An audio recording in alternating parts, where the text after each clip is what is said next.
हा भंग नक्की कधी झाला हे आपल्याला सांगता येत नाही, पण तुकोबांच्या आधीचे जे संत होते, ज्ञानदेव असतील, नामदेव असतील, चोखामेळा असतील, सावतामाळी असतील, त्यांच्या दर्शनाला तुकोबा गेलेले आणि ह्या संतांच्या जवळ उभे राहून एक वेगळी अनुभूती येते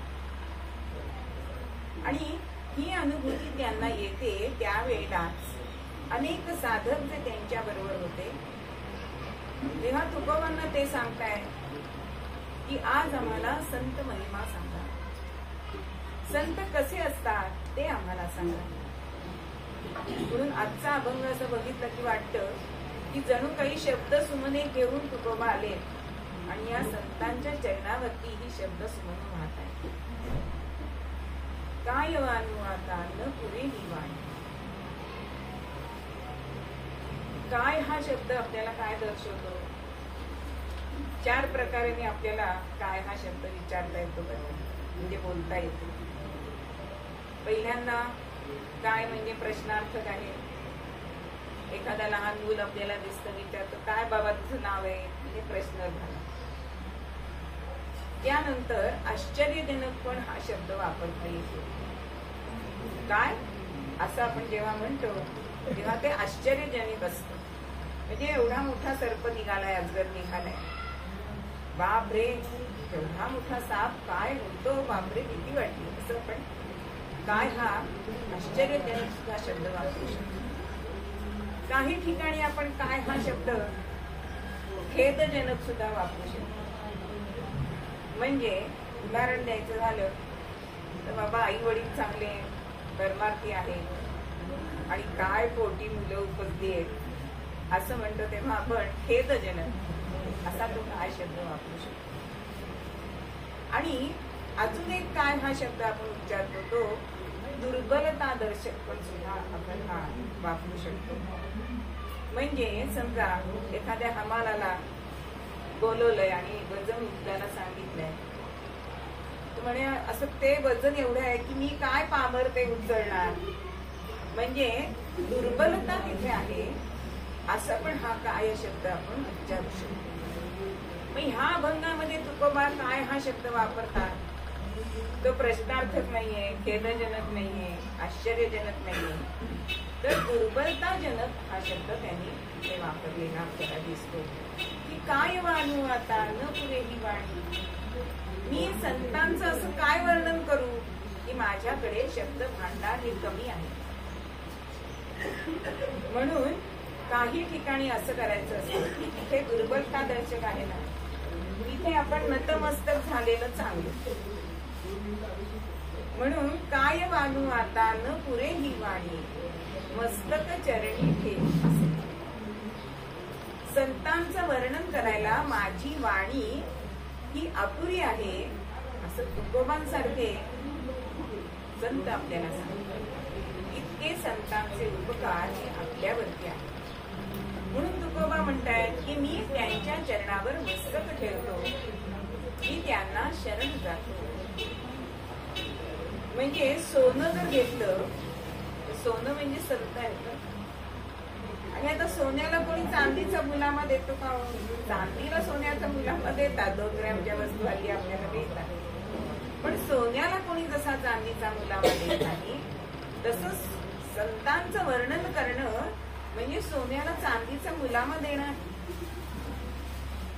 कारण तुमच्या चरणात ते आपल्याला सांगताय, थोरी व सांडी आपली बरीच असतो, तो काय करतो तर लोखंडाला, म्हणजे आपल्याला लोखंड माहिती आहे पण सगळ्या धातूंना हा सोनं करत असतो. पण आपल्यासारखे काही खापरं तुमच्या जवळ असतात, खापराला परीस काही सोनं करू शकत नाही. म्हणून संत सहवास जरी मिळाला तरी सुद्धा तो आपल्याला कळला पाहिजे. पण हा परीस म्हणजे संत कसे असतात की आपला थोरपणा हा त्यागून, म्हणजे असं संत उदाहरण देतात की लोखंडाचा घड सोन्यावर बसाला, परीसावर बसाला येतो, पण परीस हा आपला थोरपणा सांडून तो घाव बसता क्षणी त्याला तो सोन्याचा बनतो. पण खापराला मात्र परीस सोनं करू शकत नाही. मग निदान आपण अगदी निकृष्ट धातू म्हणजे लोखंड इतकं तरी आपलं जीवन असायला पाहिजे की त्यांच्या सहवासात जाऊन आपल्याला सोनं होता येईल, आपल्या जीवाचं सोनं होईल. जगाच्या कल्याणा संतांच्या देह कष्ट रीती उपकार. जगाच्या कल्याण, जगाच्या कल्याणा प्रत्येक संतांनी, बघा माऊलींच्या जीवनातला जर आपण प्रसंग बघितला की ह्या जगानेच त्यांच्या आई वडिलांना देहांत प्रायश्चित्त दिलं, पण माऊलींनी ह्या जगासाठीच पसायदान मागितलं. म्हणजे संत हे लक्षात ठेवत नाहीत लोकांचे अपराध. हा सामान्य माणसात आणि संतांमध्ये फरक सांगितलेला. म्हणून जगाच्या कल्याणा संतांच्या विभूती. विभूती म्हणजे काय? भगवंतांनी विभूती योगामध्ये अनेक नीत कुठे आहे हे सांगितलेलं आहे. तसं माणसांमध्ये मी संत आहे असं भगवंतांनी सांगितलं. म्हणून संतांचे पाय कधी सोडायचे नसतात. मग हे उपकार कसे करतात? गाडगे बाबांचं आपण चरित्र बघितलं तर बघा, गाव स्वच्छ करत होते तसं लोकांची मन सुद्धा कीर्तनातून स्वच्छ करत होते की नाही? बरं, तिथे ते भंडारा घालत तिथे स्वतःच्या घरातल्या लोकांना ते येऊ द्यायचे नाही, फुकटचं जेवायला इथे यायचं नाही.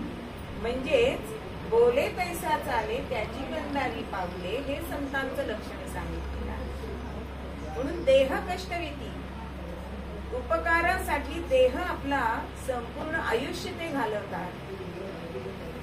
बघा संत कसे असतात तर वैद्यासारखे असतात. वैद्य समजा एखादा रोगी रस्त्याने चाललाय वैद्याला जो खरा वैद्य असतो ना त्याला लांबणं सुद्धा कळतं की ह्या रोगाला माणसाला काय रोग झाला आणि तो त्यांना बोलवतो आणि त्यांना औषध सांगतो.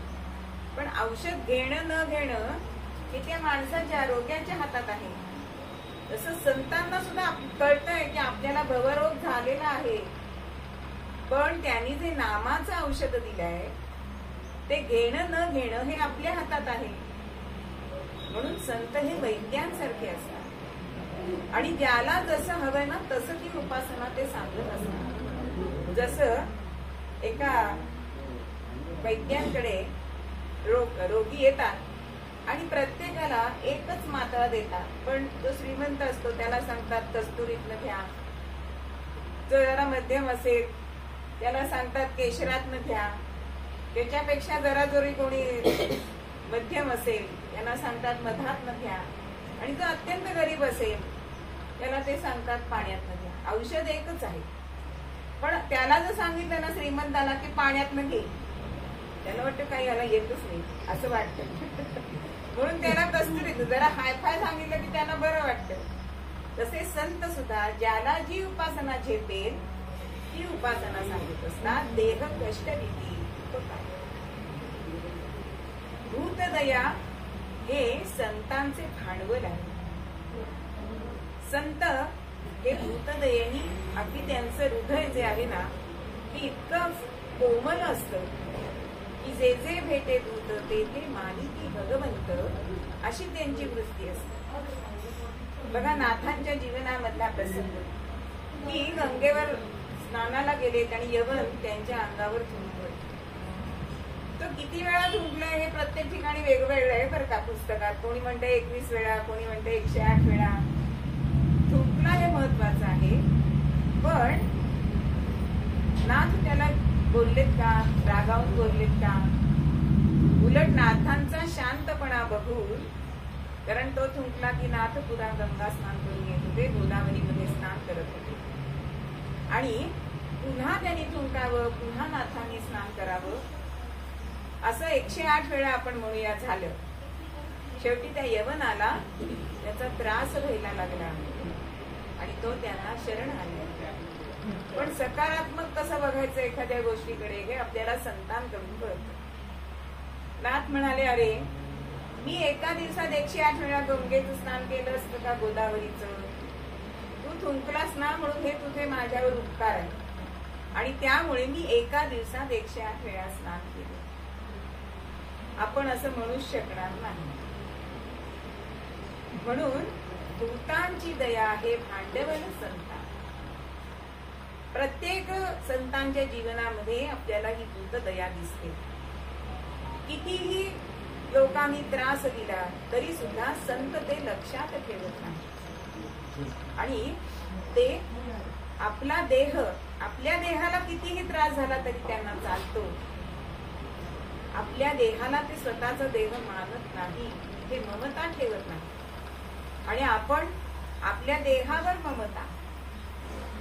प्रत्येक ठिकाणी मला बसायला जागा मिळेल का, मग त्यात गाडीमध्ये बसते. आधी 4थी सीट चालते बरं का, एखादी उठली की मग दुसऱ्याला बसायला पण आपण जागा देतो. असं संत नाही करत. आपल्या देहावरती त्यांची ममता नसते.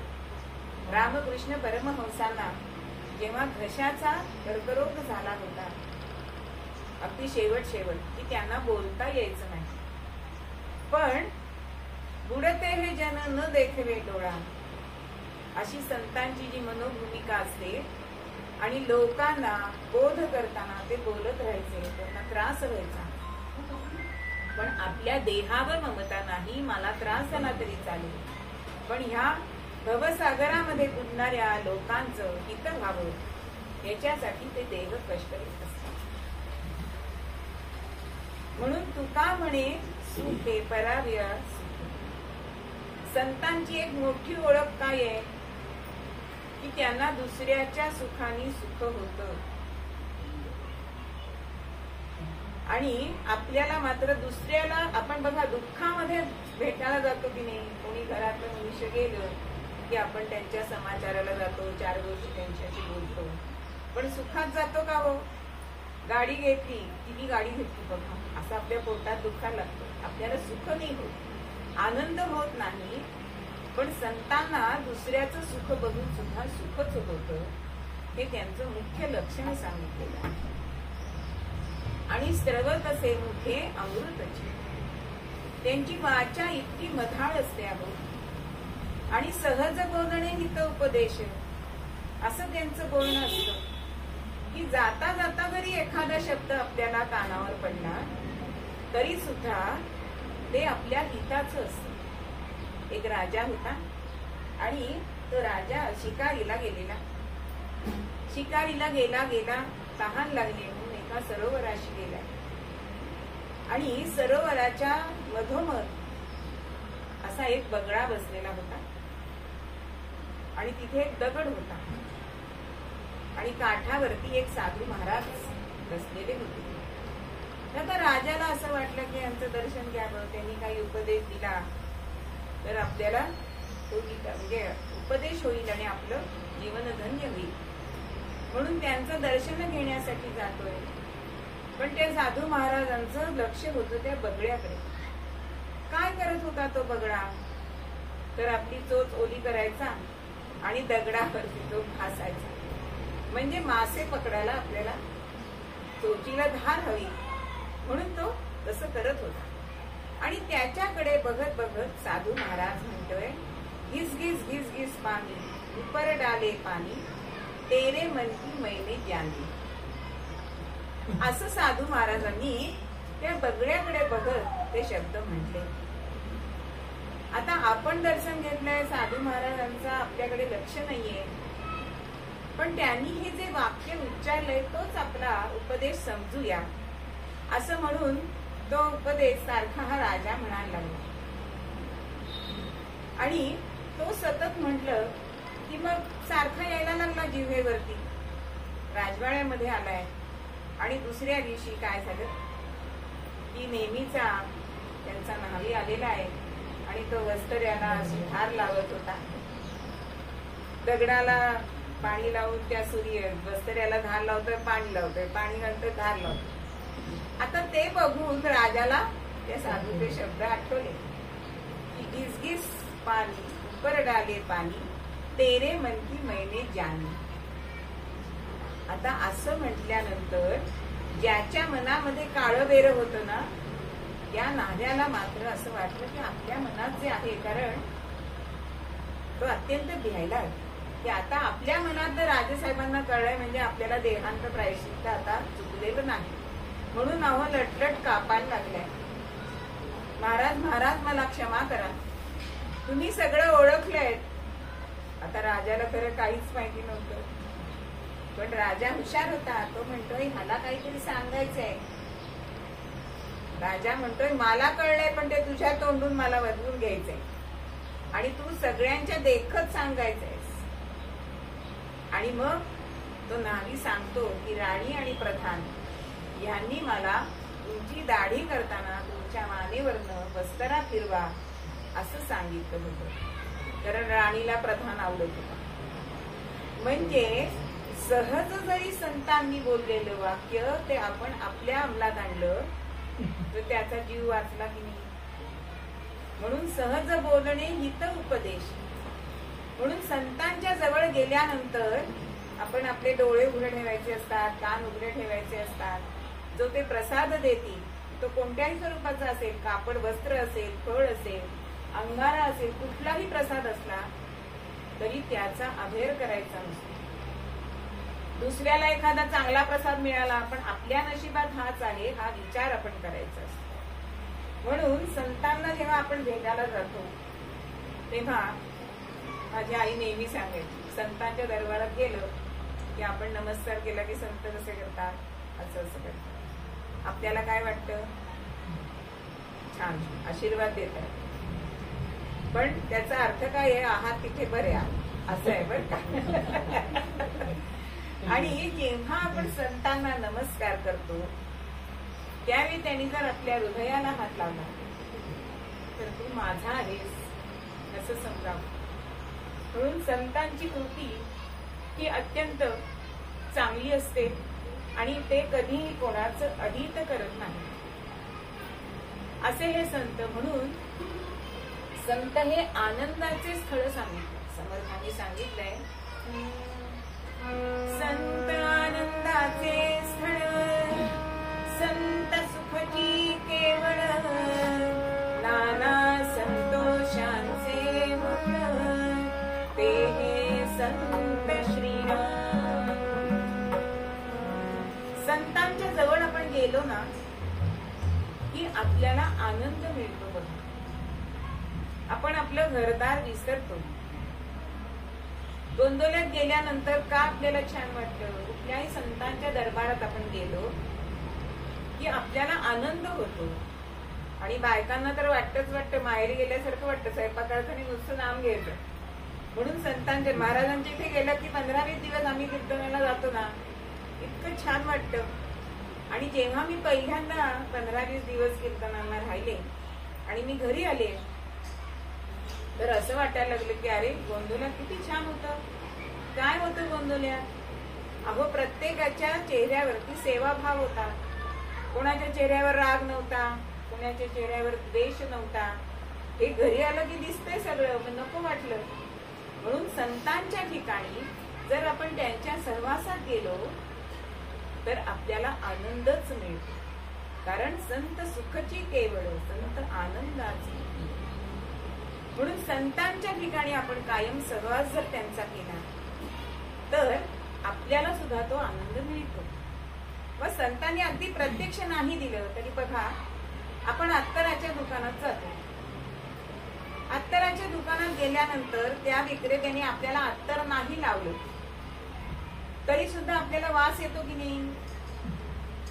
तसंच संतांच्या जवळ गेलो की त्यांच्या ज्या आपल्याला त्यांच्या वलयामध्ये जे आपण राहतो त्यांच्यामधनं जे आपल्याकडे किरण येतात त्यामुळे आपल्याला सुख होतं. म्हणून जसा वसंत आला की सृष्टी बहरते, तसं संत आले ना की संस्कृती सुधारते. म्हणून संत हे अत्यंत आवश्यक आहे. म्हणून आपला महाराष्ट्र तर इतका ह्या बाबतीत श्रीमंत आहे की संतांची मांदी अळी आपल्या महाराष्ट्रामध्ये झालेली आहे. ठाई ठाई संत सहवास आपल्याला मिळतो. तळेगाव तर आपण किती महान अहो, देहू सारखा इथे जवळ तीर्थक्षेत्र आहे. भंडारा डोंगरावरती जिथे तुकोबा आलेले आहेत, इंद्रायणी काठी आपण राहतो. याच्यासारखं भाग्य नाही. म्हणून जिथे जिथे वास्तव्य या संतांचं झालं तिथे तिथे तीर्थक्षेत्र का झाली? म्हणून तीर्थक्षेत्र म्हणजे संतांचा वास. नदी तिथे आहे, तिथे तीर्थक्षेत्र होतं. म्हणून आळंदी तीर्थक्षेत्र आहे, कारण ज्ञानदेवांचा वास तिथे आहे. देहू हे तीर्थक्षेत्र आहे. पावस हे तीर्थक्षेत्र आहे. स्वामी स्वरूपानंदांसारखे तिथे संत होऊन गेले. असे हे संत जे असतात त्यांची हृदयाची कोमलता ही अत्यंत चांगली असते. म्हणून प्रत्येकाच्या ठिकाणी स्नेहभाव त्यांच्या डोळ्यामध्ये आपल्याला दिसतो. कोणी कितीही वाईट वागलं तरी सुद्धा संत त्याला शरण आलेल्याला त्याला माफ करतात. भगवंत तरी जरा तुम्हाला रागवे, तुम्हाला शासन करेल, पण संत कधीही शासन करत नाही. म्हणून तुकोबाच एका ठिकाणी असं म्हणतात की तुम्ही जर देवपूजा करत असाल आणि तुमच्या दारामध्ये संत आले तर देव सारावे परते, संत पूजावे आरते, असं म्हटलेलं आहे. आता कोणी म्हणेल की देवाला बाजूला सारून संतांचं पूजन करायचं, हे कसं काय? देव रागवेल ना. पण देव रागवत नाही, कारण देवानेच सांगितलेलं आहे की संतांच्या ठिकाणी मी राहतो आणि त्यामुळे तुम्ही माझ्या मूर्ती बाजूला ठेवा, पण त्या संतांचं तुम्ही आरती करा, पूजन करा. म्हणजे देवाची मूर्ती हे प्रतीक आहे, पण संत हे देवाचे स्वरूप आहे. म्हणून मूर्ती श्रेष्ठ का स्वरूप श्रेष्ठ हा विचार आपण करायचा. म्हणून संत हे श्रेष्ठ सांगितले भगवंतापेक्षा सुद्धा. आता भगवंताचं चरित्र गाताना संतांचा उल्लेख येईल असं नाही. पण संतांचं चरित्र गाताना भगवंताचा उल्लेख येतो की नाही? म्हणजे कोण श्रेष्ठ आहे? भगवंतापेक्षा संत श्रेष्ठ, कारण भगवंतच तिथे राहतात आहोत. भक्तांच्या हृदयामध्ये, संतांच्या हृदयामध्ये भगवंत राहतात. म्हणून त्यांच्या भक्तांचा अपमान झालेला भगवंताला चालत नाही. म्हणून संतांना कधीही दूषण देऊ नये, संतांची कधी निंदा करू नये. आपण ज्यांना संत मानतो, आपण ज्यांना गुरु मानतो, ते कसे श्रेष्ठ आहे, तसे इतर सुद्धा संत श्रेष्ठ आहे, हे सगळ्यांनी मान्य करायला पाहिजे. हे आम्ही फक्त गोंदवलेकर महाराजांचे, मग गजानन महाराज असते तर ते चांगले नाहीत असं म्हणायचं नाही. संतांना कधी दोष द्यायचा नाही, कारण सगळे संत हे एकच भगवंताची विभूती आहे. म्हणून अशा संतांना की त्यांचं किती वर्णन करू. म्हणून काय वाणू आता न पुरे ही वाण. संतांचं एक अगदी महत्वाचं लक्षण म्हणजे सांगितलेलं आहे की ते दुसऱ्याला कधीही त्रास देत नाही. त्रास झाला तरी ते स्वतः सहन करतात. आता जसं महाराजचं पोर नाथाने उचललं, तसंच पैठणमध्ये राहणाऱ्या एका वेश्येनी पण त्यांना बोलवलं होतं बरं. पण त्यांच्याकडे सुद्धा नाथ महाराज गेले, कारण तिथे जो भगवंत आहे तो तिच्यामध्ये सुद्धा भगवंत आहे हे त्यांनी जाणलं. हरिपंडिताला म्हणजे त्यांच्या मुलाला त्याचा त्रास झाला, पण नाथ महाराज त्या वेश्येकडे गेले आणि नुसते गेले नाही तर तिचा उद्धार सुद्धा केला.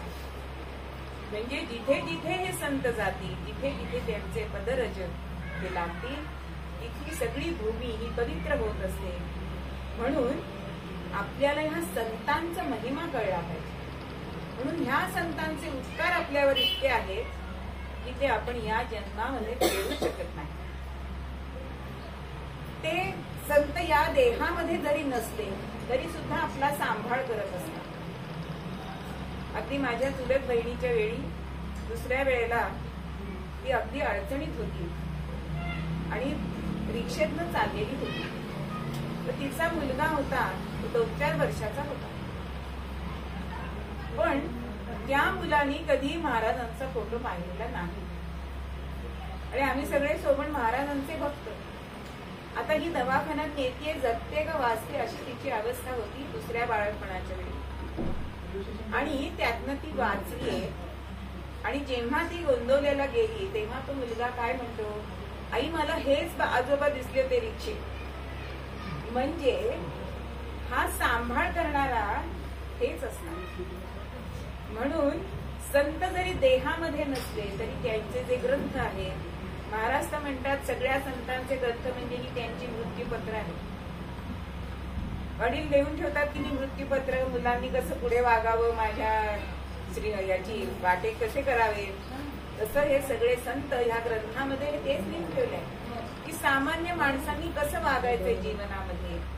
म्हणून संतांचे ग्रंथ हे आपल्या घरात असायला पाहिजे आणि ते त्याचं वाचन नित्य झालं पाहिजे.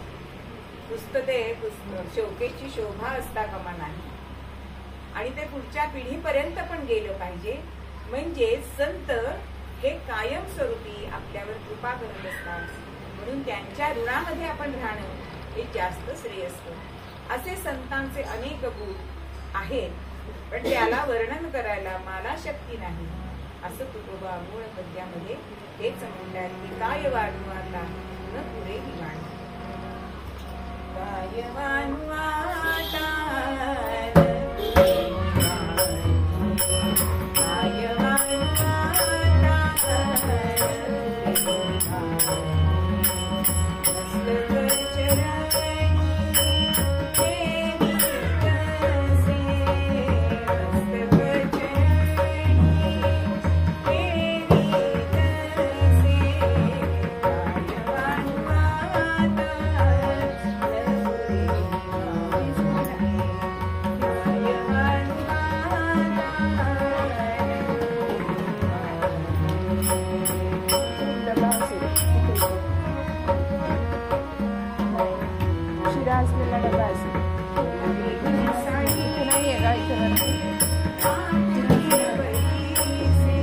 भारतच आहे म्हणाले.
एकदा भजन करूया घोष नामाचा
ज्यांचे हृदय हे अत्यंत कोमल असणारे आज आपण त्या संतांचे चरित्र बघायचं की नाही ममता आपल्या देवी असं ज्यांनी वागले असे हे संत गुजरात मध्ये जन्म झालेला, गुजरात मध्ये जन्म झालेला, पण पंढरीमध्ये वास्तव्याला आलेले. नाव होतं राका आणि सतत त्या पांडुरंगाचं स्तवन मुखामध्ये असायचं. पांडुरंग हरी वासुदेव हरी, पांडुरंग हरी वासुदेव हरी. व्यवसाय होता तो गाडगी मडकी विकण्याचा. गाडगी मडकी तयार करताना भजन म्हणावं म्हणून हे जरी भजन त्यांचं नसलं तरी सगळ्यांना जनमानसावर ज्यांनी गारुड केलंय असं हे गीत आहे. निरत्याचा काळवरती देसी मातीला रंजना उभेला रंजना उभेला.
प्रत्येक घट म्हणतोस पण त्याचं नशीब वेगळं आहे. कोणाला जवळ करतोस, कोणाला लांब करतोस, पण हे ज्याचं त्याचं दैव आहे. असा नित्यक्रम चाललेला होता.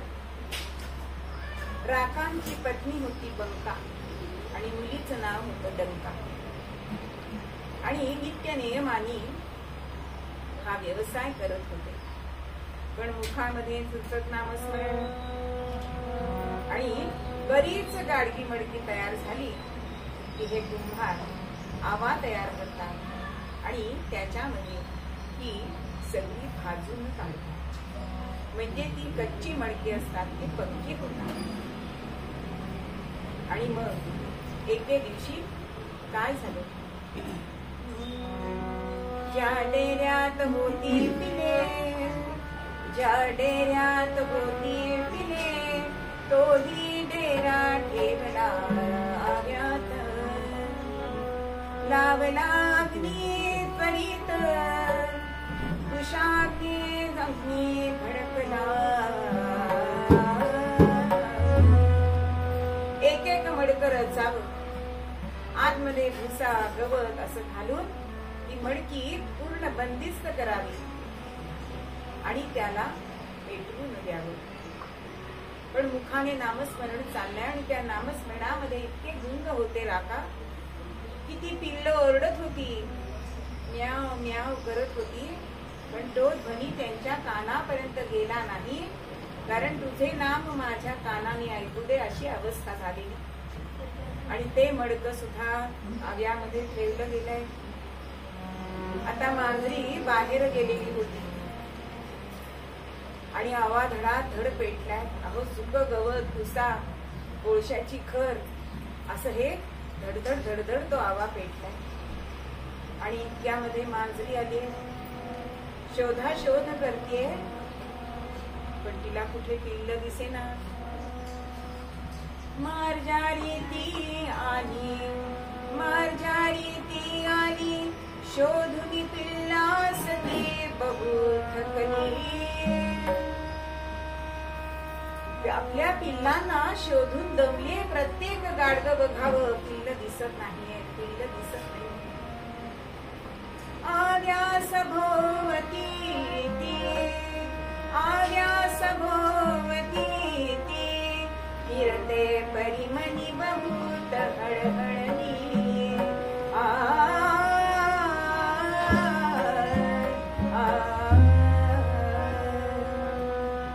आव्याभोवती सभोवती फिरते, पण कुठेही तिला पिल्ल दिसेना. अगदी कावरी बावरी झाली.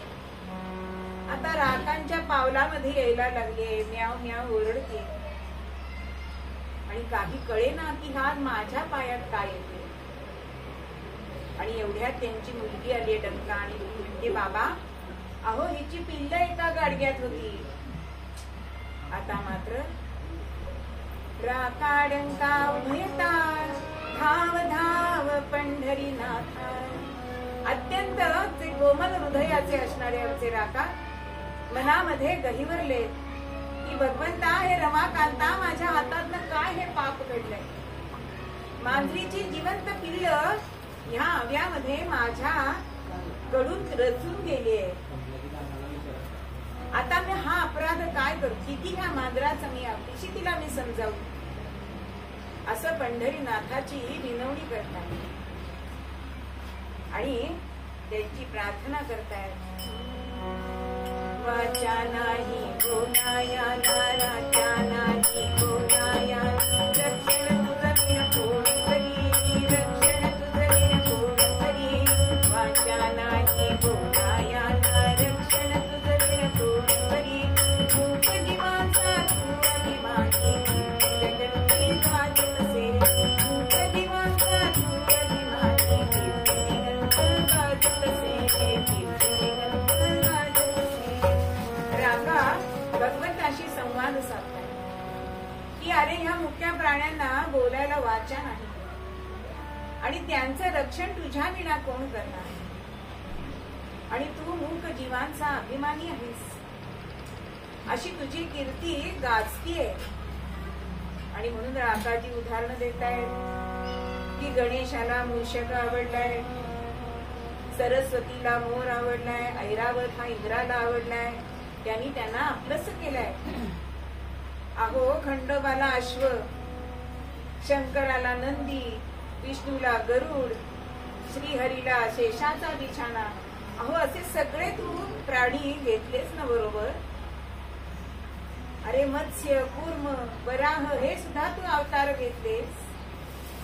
मग अशा या मांजरीने काय रे तुझा गुन्हा केलाय. ते म्हणतायत की श्वानाला सुद्धा दत्तगुरूंच्या जवळ त्यांना आश्रय आणि गोमाता तर तू रामकृष्ण अवतारात तिचं पूजन केलंयस, नवे नवे ती तुझी देवता आहे. मग एवढे सगळे मूक जीव तू त्यांना आपलंस केलंयस. मग या मांजरीने काय रे तुझं केलंय. आणि नुसते प्रश्न विचारत नाहीत राका. आणि ते तिला भगवंताला सांगतायत की हा मांजरीची पिल्ल जिवंत वाचू दे. ते म्हणतायत की हे रमाकांता, तू पांडव सुतांना लाक्षागृहातनं जिवंत बाहेर काढलंस ना. मग ही तर पिल्ल अगदी अजाण आहेत, लहान आहेत, आईशिवाय त्यांना त्यांचं जग नाहीये बरं. म्हणून ते म्हणतायत भगवंताला, प्रतिज्ञा माझी बलिसाठी, प्रभुदेवाची प्रतिज्ञा माझी ऐकावी प्रभुदेवाची. आर्धारीची फुले होती, या यातून जिवंत राहते. माय बीजांची भेटही होती,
मुलं ह्या अव्यातनं जर जिवंत राहिली ना आणि ह्या माय लेकरांची भेट झाली तर मी माझ्या गृहघराचा धन्याचा त्याग करीन. ज्या हातांनी मी त्या पिल्लांचा घट त्या अव्यामध्ये ठेवलाय त्या हातांनी पुन्हा घट निर्मायचा नाही, पण तू त्यांचा प्राण वाचव. मी माझ्या घरादारावर तुळशी पत्र ठेवी. म्हणजेच आपल्या देही ममता नाही, पण भूतदया हे संतांचं भांडवल आहे. त्याच्यामधला भगवंत हा त्यांना दिसला. म्हणून हृदयाचे कोमल असणारे आमचे हे राका पुन्हा असं भगवंताला विनंती करताय. आणि मग भगवंत हा आपल्या भक्तासाठी धावून आला नाही तरच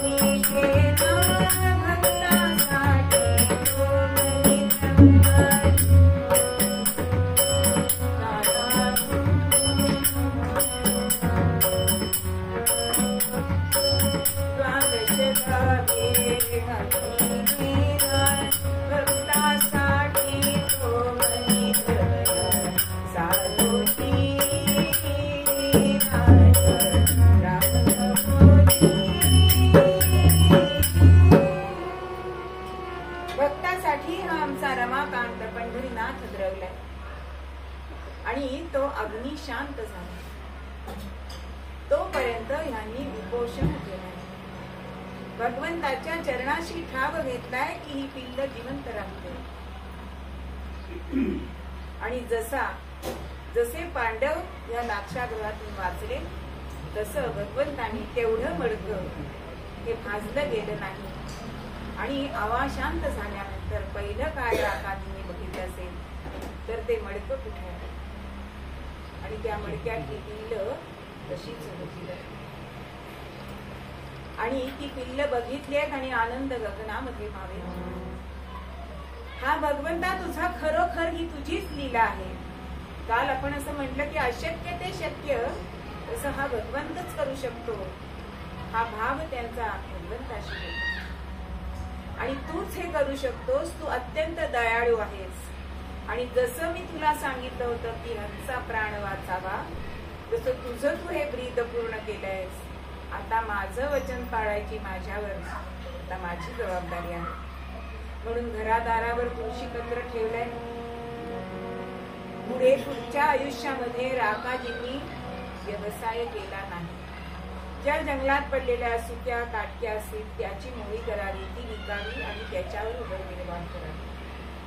म्हणजेच जगाच्या कल्याणा संतांच्या विभूती असे हे संत असतात. मग अशा संतांचं वर्णन करायला तुकोबांचे शब्द हे अपुरे पडतात. म्हणून संतांचं जीवन हे असतं ते उपकारासाठी असतं आणि त्यांचं बोलणं हे सहज उपदेश असतं. म्हणून संतांच्या ठाई आपला भाव ठेवा आणि संतांना तुम्ही शरण जा तर ते आपला नक्कीच आपल्याला हिताचा मार्ग सांगतात. म्हणून सहृदय असणारे असे राका यांचं पुढचं चरित्र सुद्धा आपल्याला काही काळाने बघायचंय की खरंच ह्याच्यामध्ये सुद्धा ते वागतायत. तेव्हा सुद्धा निर्ममता कुठेही त्यांची आपल्याला दिसते कायम. कुठेही ते मोहात पडले नाही की आपण भगवंताला वचन दिलंय आणि ते त्यांनी आयुष्यभर पाळलं. असे संत असतात. मूळ पद्यामध्ये आपल्याला तुकोबा हेच सांगतात.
भानुदेवा देवा तुझा विसरत